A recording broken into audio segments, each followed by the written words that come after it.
আসসালামু আলাইকুম। আমরা আমাদের যে বালাগঞ্জ উপজেলায় ৬০০০ বস্তা যে আদার প্রজেক্ট, সেটা আমরা আজকে ভিজিট করতে আসছি। এখন পর্যন্ত আমাদের হচ্ছে আলহামদুলিল্লাহ প্রজেক্টের অবস্থা মোটামুটি ভালো আছে।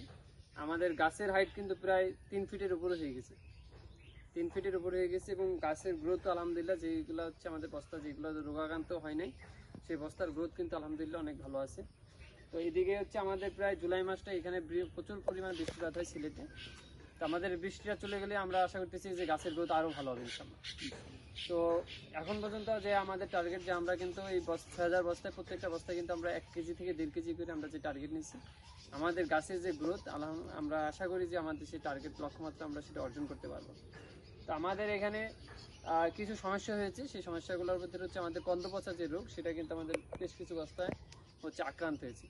তো এই কন্দপচা রোগের জন্য আমরা প্রথমেই হচ্ছে আমাদের যে বস্তাগুলো আক্রান্ত হয়েছে সেই বস্তাগুলো কিন্তু আমরা এখন অপসারণ করে ফেলতেছি। অর্থাৎ যেহেতু এটা একটা ছোঁয়াচে রোগ, ছোঁয়াচে রোগের কারণে আমরা যে বস্তাটা হচ্ছে আক্রান্ত হয়েছে সেই বস্তাটা কিন্তু আমরা ভালো যে গাছগুলো আছে তার থেকে আলাদা করছি, এবং আলাদা করে সেখানে আমরা ট্রিটমেন্ট দিয়ে যখন আবার সুস্থ হচ্ছে তখন কিন্তু আমরা আবার আমাদের যে প্রজেক্টের যে জমি আছে সেখানে নিয়ে আসবো। তো আমরা আশা করি যে আমাদের এই ১০ থেকে ১৫ দিন পরে বা এই মাসের ভিতরেই আমাদের হচ্ছে এই যেগুলো রোগাক্রান্ত আছে সেগুলো আস্তে আস্তে ট্রিটমেন্টের কারণে হচ্ছে আমাদের ঠিক হয়ে যাবে। তো আমরা ট্রিটমেন্ট হিসেবে আমরা এখানে অ্যাজোক্সিস্ট্রোবিন এবং সিপ্রোকোনাজল গ্রুপের যে ছত্রাকনাশক আছে সেইটা, এবং হচ্ছে ম্যানকোজেব এবং মেটালেক্সিল গ্রুপের ছত্রাকনাশক লিটোমিল গ্রোল বা ম্যানকোসিল, এগুলো হচ্ছে আমরা এখন আপাতত স্প্রে করতেছি। তো আমরা এগুলো অল্টারনেট স্প্রে করতেছি, অর্থাৎ প্রথম সপ্তাহে যদি আমরা ম্যানকোজেব এবং মেটালেক্সিল স্প্রে করি, পরবর্তী সপ্তাহে আমরা অ্যাজোক্সিস্ট্রোবিন এবং সিপ্রোকোনাজল গ্রুপের ছত্রাকনাশক আমরা স্প্রে করতেছি।